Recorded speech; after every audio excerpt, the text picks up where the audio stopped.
I'm Donald Wallenfang, Associate Professor of Theology at Walsh University in North Canton, Ohio, and I'm the author of Dialectical Anatomy of the Eucharist and Etude in Phenomenology.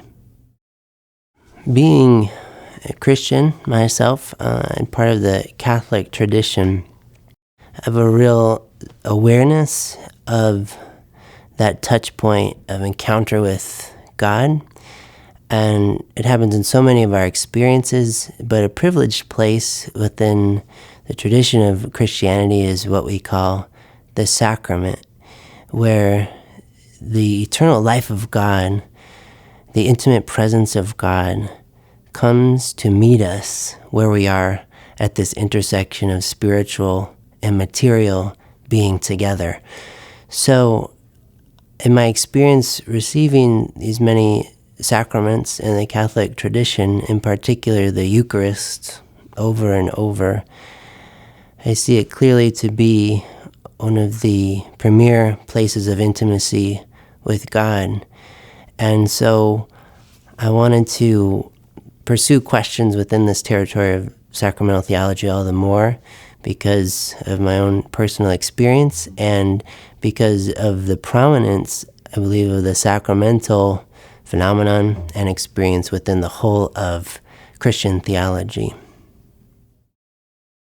So the importance of the term dialectic harkens back to Plato in particular and his dialogues, when philosophy is done precisely in and through the course of conversation. That's what his writings are, this conversation that's taking place through a variety of conversation partners. And truth comes to surface exactly through the course of conversation. It's not a solipsistic phenomenon. It doesn't just come to me and only to me from me. There's always an elsewhere from which truth proceeds and emerges.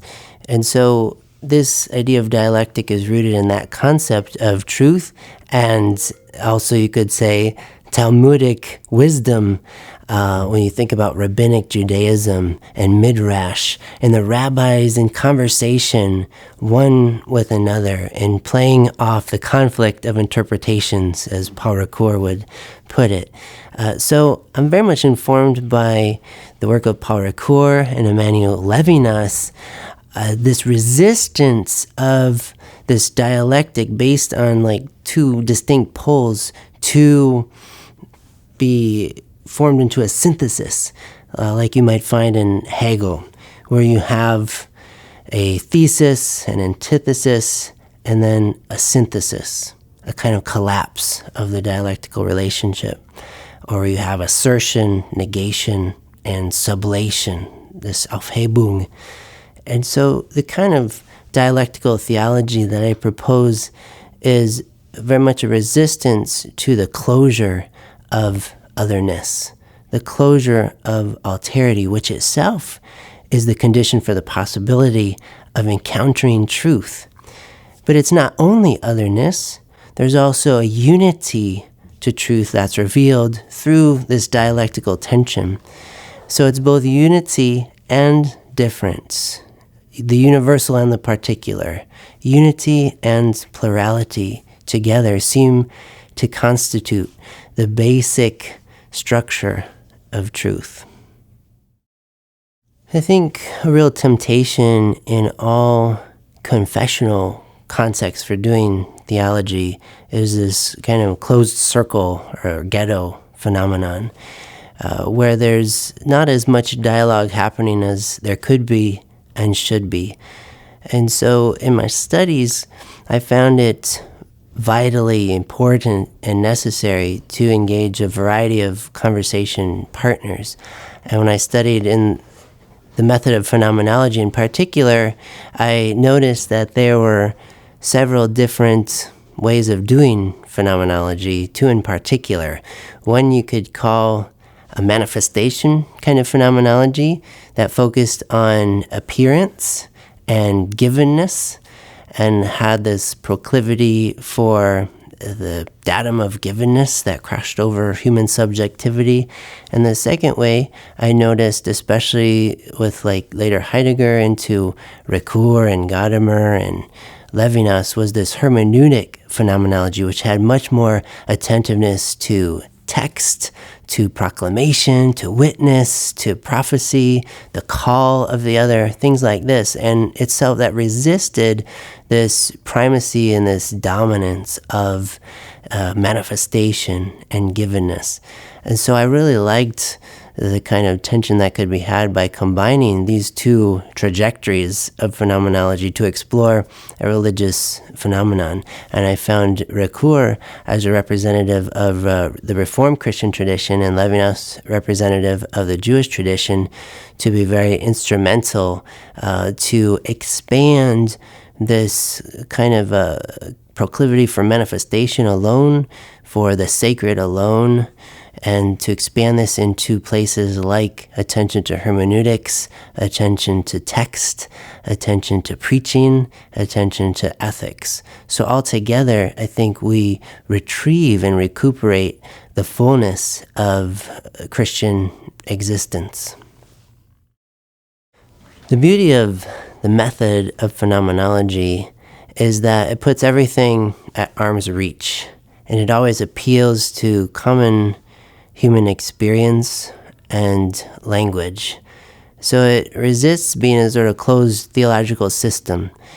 Through phenomenology, everything is up for grabs because everything is possible. Phenomenology privileges possibility over actuality. That's how it's almost antithetical to the approach of metaphysics, which would privilege actuality above potentiality. In any case, phenomenology I like to describe as the science of meaning, the science of science, the science of what gives, what speaks, what calls. And so it's a very humble posture the human subject can take within doing phenomenology, because you don't decide in advance the data. You await the data, and that's good science. Good science doesn't say what can or can't happen before you perform the experiment.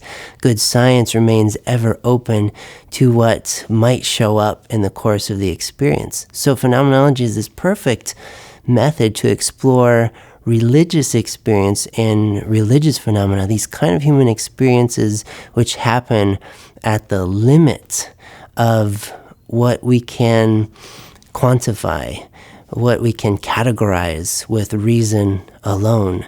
Phenomenology, in a sense, humbles reason's pretension for wanting to dominate anything and everything, want to quantify anything and everything, but instead is open to the possible. So for interreligious dialogue, phenomenology is especially helpful, once again, because it puts all of these truth claims at arm's reach. Part of the method of phenomenology is to bracket presuppositions, biases, things that have already been decided once and for all as absolutely true. And so by bracketing these kind of presuppositions, it opens people more to listen to the other person. What is their experience? And it's all legitimate. It's all to be validated. It's all to be received with a sense of respect and reverence and openness. So it helps to prioritize the other, what is not identical to the self. And it helps to humble the self to realize that the self is insufficient on its own. The self is very needy before the other, who needs the self to become responsible for him or her, but also is precisely the source of life for the self. So phenomenology altogether makes a kind of level playing field for all claims to ultimate reality, to ultimate truth, and recognizes the saturating character of these religious experiences, that there's no set of concepts that can do justice to these kind of experiences that saturate to quite high degrees. In exploring the phenomenon of the Eucharist, it seems quite obvious through, first of all, biblical exploration and exploring the the traditions of the sacramental theology, that it is a phenomenon involving persons, above all. It's not only has to do with the bread and wine and whatever might happen to these elements in a spiritual, metaphysical, material sense, but it has to do with, for sure, we can say, a transformation of persons, a transformation of life and being, different ways of living in relation to one another. So I think that the elevation of personhood as a key centerpiece of what's going on in the Eucharist was very important. And so in my work that I build, it kind of crescendos into exploring the phenomenology of personhood, this call of the other, this manifest givenness of the other who faces me in a very inclusive way. The question isn't so much who is in, who is out of this category of personhood, but who is in, who else is in, who calls to me to be responsible for him or her. That's the most important question that turns up in the phenomenality of the Eucharist, because it is the person, Jesus of Nazareth, who gives himself to the world by this transformation of bread and wine into himself, without remainder, going all the way to the cross, all the way to death, to God-forsakenness, to the descent into hell, the depths of the traumatic, the depths of the tragic within human experience, and nevertheless, the sprouting of that seed of resurrection. And so the question is, who am I to be for you? And this leads then into the necessary step of, is this true after all? I could say up to this point, sure, it's interesting. It's a nice proposal among many proposals of ethics of how to live. But is this true? Is this, at a certain point, we want to and have to make this judgment as an individual, as a community of persons. What is true? And we must go have a return to metaphysics for the warrant to make a truth claim of an absolute kind of status. So the last chapter of this book deals with this return to metaphysics, which is very uncanny, in a project mainly dealing with phenomenology, but risks a truth claim in the end by appealing to what theologian David Tracy would call the paradigmatic, and this claim that the paradigmatic is the real. Something like the story of Cinderella reveals the paradigmatic in human experience, this underdog motif of what every great story is made up of. And so inasmuch as the Eucharist is an instance par excellence of the paradigmatic to the highest degree along the spectrum of human experience, it is real, it is true, and this we can say and believe with confidence.